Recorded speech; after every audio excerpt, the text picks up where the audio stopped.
Really, Kubo? Really? This man? I mean, seriously, he's alive?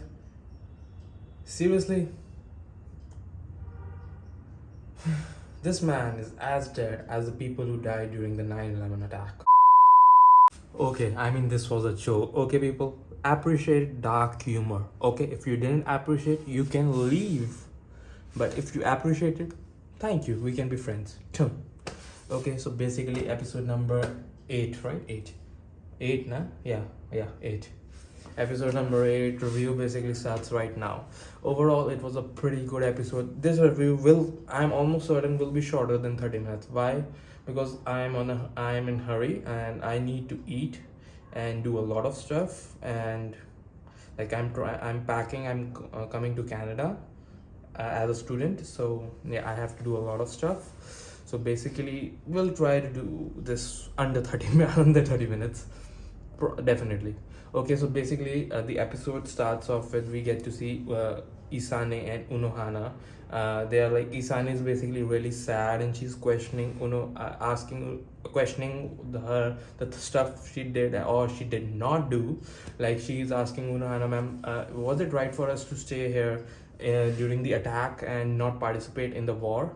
And Unohana is actually she's also sad. You can say, like, she also, during the episode, you realize that she really wants to pick up that old Zanpakuto of hers and destroy, basically. I don't know what she's capable of, honestly, but I've heard from people that don't judge this book by its cover, honestly. Like, and I am really excited to see, like, you can even check out my ranking of the captains video, where I like ranked Unohana quite lower compared to other captains. And the reason in that video was because we have never got to see what she's capable of, her character, in a way, to some extent. So her rankings can get bumped up a lot if she actually does something, and I really hope she does something. So basically, Unohana is like, oh, but this was like, Isane, we did the right thing. This was the last order given to us by our head captain, Genryu Shigekuni, Shigekuni Yamamoto, right? So Isane is like, okay, ma'am, okay, and like, it's kind of, this episode is basically kind of like a talkative episode. People talk a lot, and I really like the episode. It is one of probably my top 3, maybe, as a episode quality wise, the one that I like the most, in a way. So it's in the top 3, I feel like. Maybe like number 1 is probably the last episode, number 2 might be the episode before that, episode 6, and this might be episode 3rd, maybe, I'm not sure. But yeah, it was a pretty good episode. I'm more of like, before watching the anime, this arc, I was like, I'm going there for fights and not the story, in a way. Like, my primary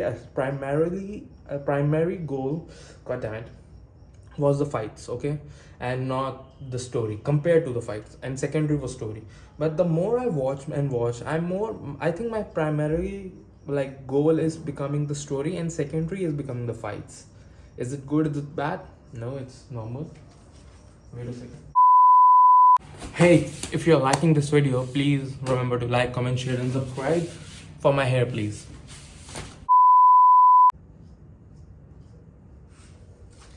So that was my mother, my sweet, highly charitable mother, who's funding my college, university thing. And the reason I can't do it is because I don't have enough money. Okay, but guys, subscribe. Make me money. Make me rich. Is it that difficult to understand? Subscribe. Okay. So basically, where were we? Yeah. So after all that, basically we get to see, like, Shunsui is over there. Beautiful scene.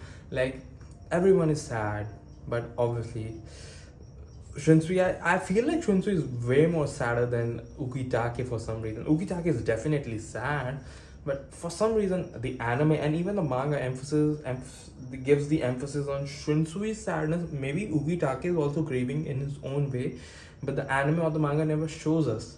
And I wanted to see what Ukitake's reaction. I would like to see what was he doing as a way to overcome this pain or suffering, in a way. Okay, but we only get Shinsui. Beautiful scene. I really love that he's over there, like where Yamamoto basically died, and there's a goddamn giant crater, basically in a way. And he's just sad, looking down. And we get the title card, and we get the intro song. Intro song is really good as usual. Is it the best? Probably not. My favorite is definitely the 13th.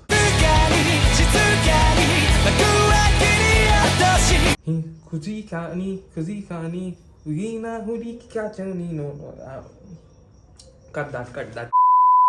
So basically, we get to see like Ichigo is over there, and Ichigo is like waiting, and he's worried like what happened to Renji and Rukia. Shinji comes in and he's like, yeah, they're conscious, they are now fine.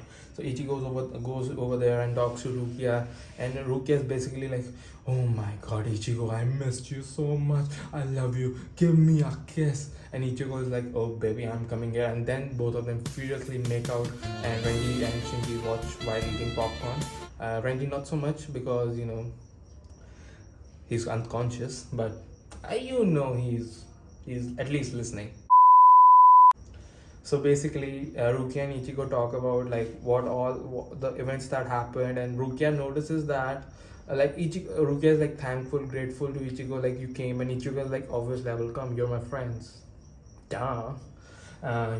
You're kind of my family, honestly, Rukia, to some extent. Want to make you my wife. Orihime is like, she's hot, I'm not gonna lie, but she's Orihime. You're Rukia. You have that X factor to some extent. You get me, Rukia. Not gonna lie. So basically, like she's grateful, he's thankful, and Rukia is like, are you okay, Ichigo? And Ichigo's like, yeah, I'm okay. Rukia's like, no, something's bothering you, right? And Ichigo's like, no. And then basically Mayuri calls him, and Ichigo goes over there, and Rukia is like, no, didn't you notice Shinji? Shinji is like, no, he seemed okay. I mean, it's a stressful environment, but he seemed okay considering the situation. But Rukia is like, no, he's in pain. Something is off. And in that moment, I thought like Ichigo is not telling Rukia about Byakuya's death, basically. And that's why he's like, when like she will be like a proper mental and physical state, then I will tell her, and I don't have the courage right now to tell her right now, honestly. So he's like keeping it a secret, and because of keeping it a secret, he's getting even sadder, and Rukia is noticing that. But no, turns out, maybe, just guessing, he's conflicted during the fact that first of all his Zanpakuto is broken, second of all Byakuya dies, third of all Yuha looks awfully like Zangetsu. So he definitely noticed. Okay, he's just not talking about it, he's probably thinking about it. Like, come on, he's not that dumb. I know he's an anime protagonist, but come on, don't be that dumb, Ichigo, come on, okay? No, right? So basically, Rukia is like, all that stuff happens. Shinji did say like, you drove the enemy to Ichigo, you drove the enemy forces away, and Ichigo is like, I mean, did Ichigo drove Yuha away? Yeah, he kind of did. To be honest, like if Ichigo didn't appear, Yuha eventually would have still gone, still would have gotten away, and because of the shadow thing. But the moment Ichigo came in, Yuha was immediately like, oh yeah, we need to leave right now. So yeah, in a way, he did that to Yuha. He did that. So basically, Ichigo goes to Mayuri. Now this is a weird thing. I'm not gonna lie, and I feel like a lot of people might feel like this. I mean, a few moments later. So Mayuri basically tells Ichigo like, your Zanpakuto is broken, brother, and it was in its Bankai, we can't repair it. If it was in its Shikai, yeah, you can do it. You can use your Ryatsu, your connection with your sword and its spirit, to repair it. But yeah, it was in its Bankai, we can't do jack shit, basically. And Ichigo is like heartbroken. Like, he was like, I just fixed it few months back, it's broken again.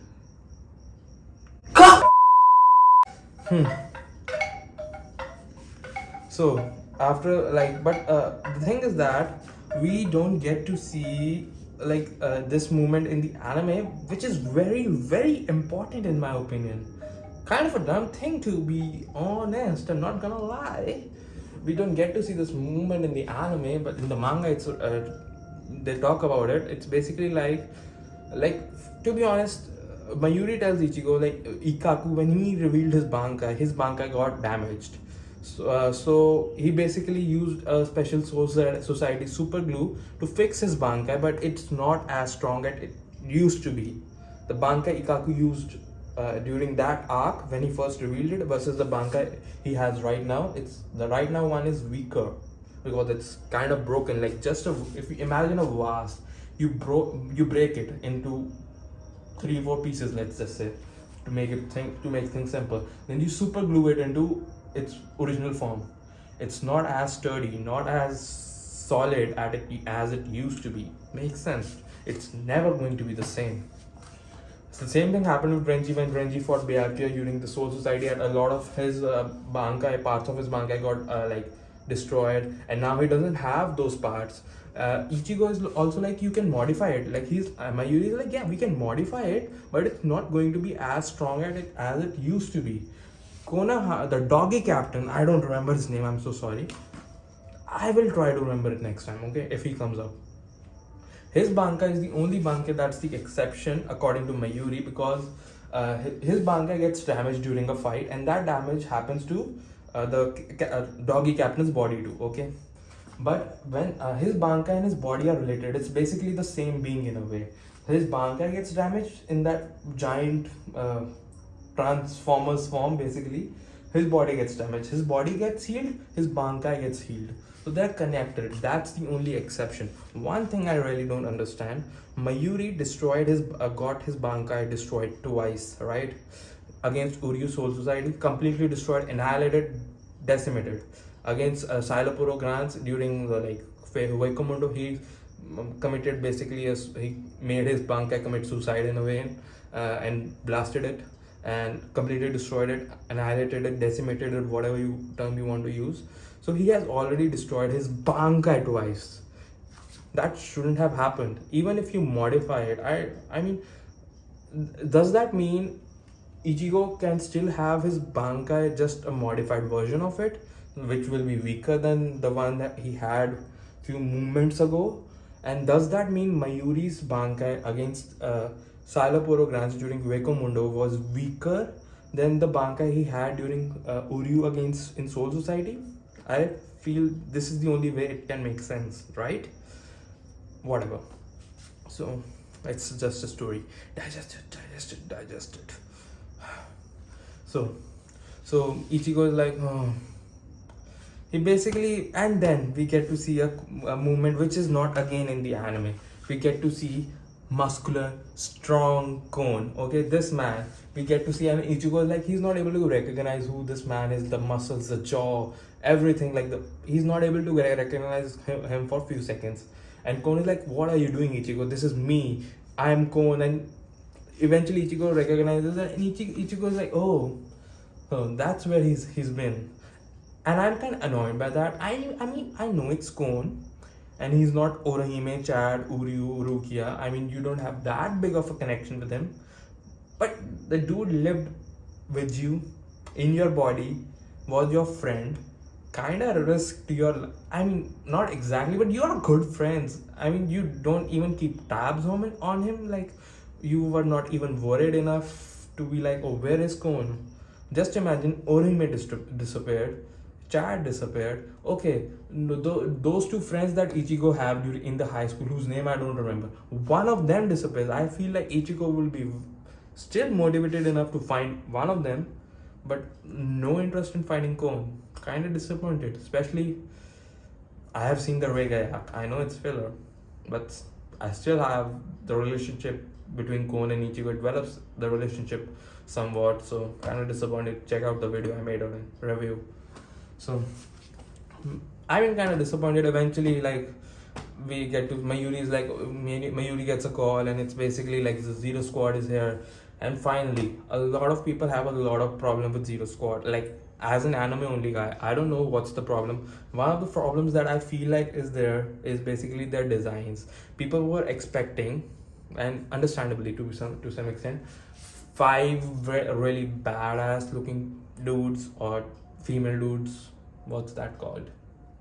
Let's go with dude as a gender neutral. Okay. So basically, they were expecting like five badass dudes, okay? And I mean, one of them looks kind of badass. One of them who looks kind of normal looks kind of badass. Uh, but other than her, all four of them would not. I'm not the kind of badass image that you imagine, like at all, like not even in the slightest to some extent. Though in my opinion, I like this guy. His name is Ichibe. Okay, his name is Ichibe. I don't know his full name, but his first name is Ichibe, right? I kind of like his design. I don't know why. Maybe I'm into fat, bald, uh, kind of not attractive dudes. Though to be honest, I'm straight. But maybe I will get an awakening. Wink, wink. Nah.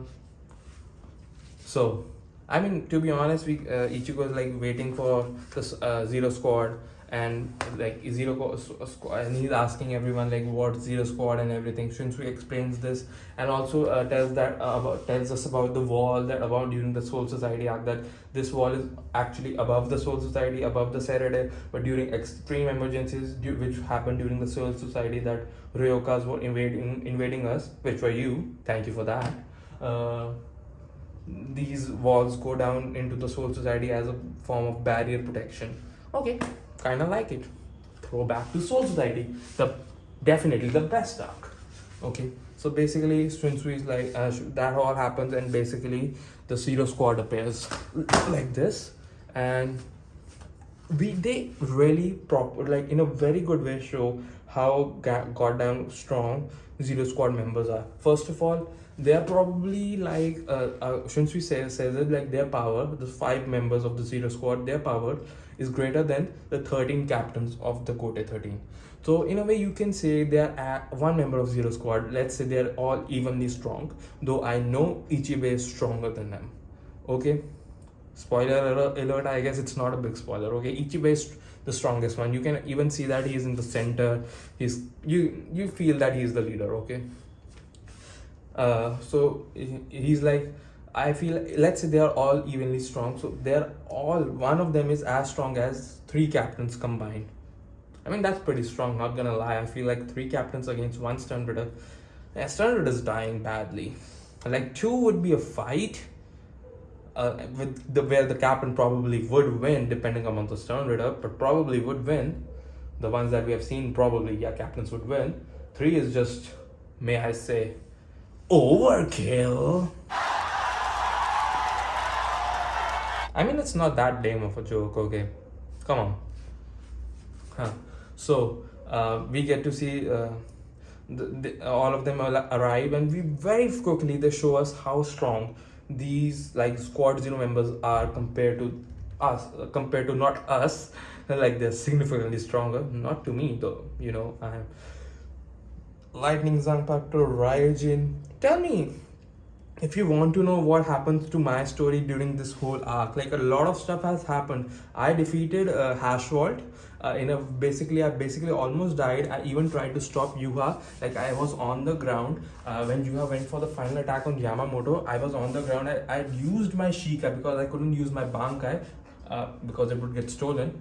So I used my Shika to block it, and Yuha basically blocks it and goes for another attack, and I'm screaming and all of stuff is happening, and now I'm really sad, and now I'm going into a training arc. I'm going to come out way stronger. If you want me to tell the story in somewhat more detail, I can do that.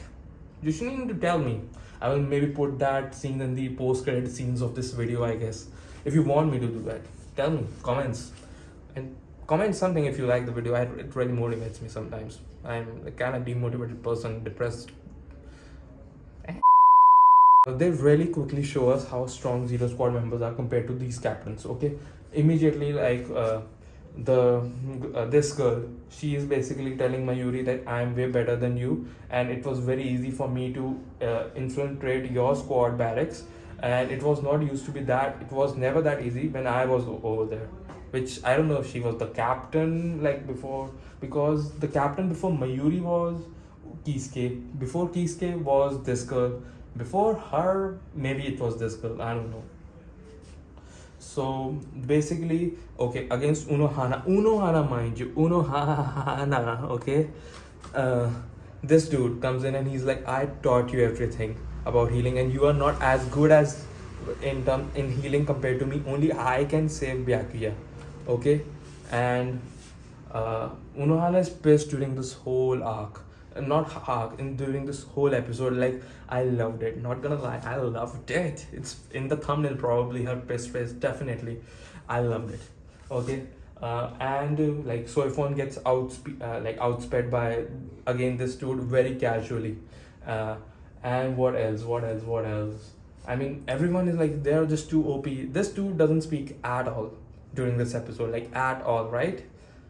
Probably will see him in future, definitely, but was wanted to see how would he speak. Also forgot to talk about this scene. Basically the before this Zero Squad appearance happens, the captains are in a meeting, and they're talking about like Yamamoto's, that his blade is is present, but it's in a very shattered state, and everyone is sad. And basically then this happens. I have some good news. Maybe some bad news. What is it, you no name? Well, to no one's surprise, Kenpachi Zaraki is alive. But also Byakuya Kyuchi is alive. Man, I lost a bet to Kisuke. Now he gets to go on a date with Miss Yoroichi. Wow. Tragic. Yep, sure sucks. Don't worry, Soifon. In the name of late Kenrusai Shigekuni Yamamoto, I will go on a date with you. Yep, that's my cue to leave. Yeah, I mean, seriously, dude, Yukubo, come on, bro, seriously? Kenpachi being like, yeah, makes sense. Yua didn't kill him, he was about to. Yamamoto saved his ass. Thank you, Yamamoto, really grateful to this point. Rest in peace, please. But Byakuya, come on, dude. Dude. His bank is, first of all, his bankai got stolen. Second of all, he was completely annihilated. Third of all, his stomach was, I don't know even the word for it. His stomach was completely destroyed. I mean, it was his intestines, his small intestine, large intestine, nothing was left of the dude, on his Zanpakuto Senbun Sakura disappeared completely. Okay? And he was like, he said it like, I don't have much time left. Okay? Ichigo went there because he realized he's going to die. You just took away that moment. If Byakuya is going to be useful in this arc, like very useful, I might be okay with this. But other than that, especially Senbun Sakura disappearing pisses me the hell off, not gonna lie. Dumb move. To be honest, I didn't like his death that much. Like, it was okay, but the way you did it, and especially his interaction with Ichigo, that was good. You kind of ruined it, bro. Not gonna lie. Massive L, not massive, but somewhat massive, I guess. Seriously, I mean, that's just sad. It's sad that he's not dead. Never thought I would say that. It's sad that Byakuya is not dead. Wow. Props to you. So basically, Ichigo back to the part that we were talking about. Basically, Ichigo is like, I don't know if I should come. Can you guys heal, repair my Zanpakuto? They are like, no. And Ichigo is like, oh, what should I do? Basically, and then Kisuke comes in from, like, there's a holographic projection from Kon, and he's like, we are okay. You can do whatever you do. We are safe over here, and we get to see. 何やってんだお前ら。この声、もしかして。Grimjaw. Come on, guys. It was not even shown that much in the manga compared to the anime. In the anime, we even get to see more of Grimjaw. body wise, and obviously we get to see hear his voice. It's Grimjaw. Come on, you have to be dumb as hell. Like, if you are that dumb and if you really think it's not Grimjaw right now, get help. No, not kidding. Trust me, it's Grimjaw. Trust me. Trust me. Okay, so Ichigo is like, what the hell is that guy doing? And Orihime and Chada throwing away like rice at him for some reason. Like, is it anti-hollow rice that repels hollows in a way? Or even Arankas? Like Espada level Arankas? I don't know. By the way, I really hope Grimjaw has a second release like Ukiura now, and it's way stronger than Ukiura. I would really love that. Really love that. By the way, not as far as I remember, I was not the biggest fan of Grimjaw's release form, that Panthera. I really like his base form. Release form for some reason didn't hit me well. For some reason, I don't know why. Ukiura's release form was really good, but I prefer Grimjaw over Ukiura any day, any week, any month, any year. Let's not say year, but any month. Okay. So basically Ichigo decides, like, Kisuke is like, do whatever you want to do, we are safe over here. And Ichigo is like, okay, I guess I don't really have a choice in a way, so I'm coming with you. We get to see okay, after that they're like trapped in here, and Ichigo was so like weirded out when he first saw the Zero Squad. Like, I think that was the reaction of a lot of anime watchers and the manga readers also in a way.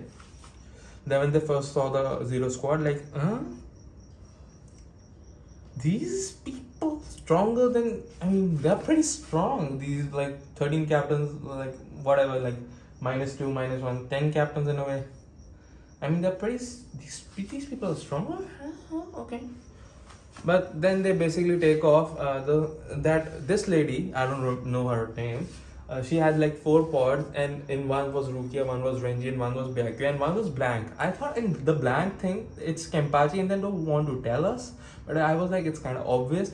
Later, while researching for this video, I kind of find out like Ichigo's broken Zanpakuto is in that. So there's nothing special. They didn't take Kenpachi. I don't know why. Why this discrimination? Kenpachi is also like barely survived, bro. The message was like Byakuya and Kenpachi both have barely survived and might not be able to regain their captain duties forever in a way.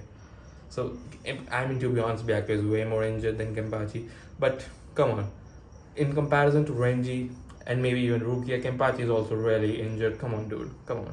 Why didn't they take him? I don't know. Whatever. So basically, Ichigo goes over there. But before that, we get to see. I don't remember the name of this girl. Sorry. We get to see her again. Last time we saw her was during the Soul Society arc, right? And then we get to see Ganju. We get to see, oh my god, I don't remember the name, Ginjo. We get to see Tsukushima, and we get to see the timed Hulk that basically Kenpachi one-shotted. Okay, so we get to see them there. I'm really excited. They will, I feel like, play a good important role in this arc to some extent. Especially, I feel like Tsukushima and Ginjo will play. I don't feel like Ganju will play that big of a role. I mean, he looks more badass than he used to look during the Soul Society arc. He might have been training. Also, we kind of find out like Ganju is like Shiba and his sister. Obviously, those two are related, but they are related to Ishin. So it's basically Ishin Shiba, not Ishin Kurosaki. I'm pretty sure that's Ishin. I know that's Ishin. Okay, so Kaien and Ichigo are related. Makes sense. They're pretty much like just a palette swap of the hair, black and orange. They're pretty look alike. Really tells you that Rukia has a very specific taste in men, which, hey, not complaining. He's attractive. So basically they switch. They go over there, and Ichigo is like, oh, this is where Aizen really wanted to come, and he's like, he really wanted to create the Oken, and Ichigo basically does, yeah, he wanted to create Oken. Oken is basically like, it's a key, but not exactly. It's basically our bones. Our bones are made up of Oken. Our bones are Oken. So he was basically trying to create a Squad Zero member, and not gonna lie, I don't hate the. Maybe some people didn't like the fact that they kind of retconned it in a way. No, not for me. I don't feel like it's a retcon. It's just an addition of what you were thinking was the what's supposed to happen, but this is what's supposed to happen in a way. Not gonna lie, I'm okay with it. Like he was going to create a life. Also, one more thing. Then basically we get to see Ichigo going with this dude. He's the healing one. That's why he was like, I'm better than you, Unohana. I taught you everything. And he basically basically puts Rukia, Renji, Ichigo, and Byakuya in a magic pond. I'm not gonna explain how this magic pond works, but this magic pond is the same pond used by Kisuke for like recovering from training around his like house, candy shop, and used by Yoruichi and Ichigo during the Soul Society when they were training in the training area made by Kisuke. Okay, when they were trying to learn the Bankai and stuff. You know, where we get to see Yoruichi. Yeah. By the way, Ichigo, you kind of missed it, bro. So, basically, that happens, and not gonna lie, I don't know, like, I didn't feel like you were really that good with the medical thing, like, in a way, like, this is a pond that if you created this pond, then I'm impressed, but if it already exists, yeah, then you're not that good with the healing. It's a natural thing, so yeah. But if I feel like it's stated in a way indirectly that he created it, right? Because that's why he is come better than Unohana. And we get to see missed a lot of stuff from the manga during this episode, in this scenes in particular. Like we get to see like this dude talking about Byakuya, this dude pulling Renji's hair up, and this dude talking about my precious Rukia's bum. Which, hey, I enjoyed watching it. So do you. Props to you, brother. Ta. And called it peaches. I feel like a lot of people are going to be mad about that. I mean, I'm just joking, bro. I'm fine with it if it's not shown. And I feel like some degenerates will be mad. Hey, be mad if you want to be. So, I mean, if you're really mad, you want to check out the manga, check out the colored manga, you will be happy. Or maybe whatever. Okay, so basically really funny moment one happens that like this dude basically throws Byakuya to the other pond, and Ichigo is like, what the hell are you doing? He's on the verge of death, you goddamn idiot. And it was kind of a funny moment, especially the way he threw Byakuya over there and the condition Byakuya is in. And basically he's like, oh, with your conditions, your like physical condition, you would be better than you were before in a day or in 2 days. I think it was mentioned 2 days, right? So Ichigo's like, okay, we got a post-credit scene where we finally get to see Ichibe talking to the Soul King, and he's like, oh, Soul King, you are awake finally. In the manga, it was not Ichibe, it was just a random person who lives over there. But in here, it's like Ichibe is like, okay, the Soul King. By the way, Soul King kind of looks like, not gonna lie, a little bit like he's in a cocoon. Aizen was a butterfly to some extent. Kind of have a connection, yeah. I mean, I'm pretty sure Aizen was on the path of becoming the god, and Soul King is a god in a way, at least of this verse. And Aizen was on the path, so it makes sense that why he started to look a little bit like him. Though cocoon means that he's in the previous state, and being a butterfly means he has already passed that stage. So does that mean Aizen was in the butterfly form already stronger than the Soul King?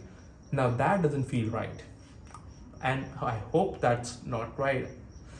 Though I really want Aizen to be stronger than Soul King first, but now like he comes in, fights a lot during this arc for some reason, and finally fights Soul King. I have no problem if he even kills Soul King. I really want to know, like, Aizen was like, why to Urahara doing the fake Karagura, why do you tolerate that thing, listen to that thing? And Kisuke was like, Soul King is, by that thing you mean the Soul King. Oh, you already know.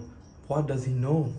And he's like, Soul King is very important for the functionality of the Soul Society and the Serete. And Aizen like, that's an argument of a foolish man. and he said gives a good goddamn long speech, and I mean, we never got the answer. Probably we will get the answer in this arc. So overall, it was a pretty good episode. A lot of talking. Let's see how long this episode, the one that I am making, is going to be. Under 30 minutes. It's not 15 minutes, but it's under 30 minutes, maybe. So now I really need to eat. If you like the video, like, comment, share, and subscribe. I will see you in the next video, probably. Bye.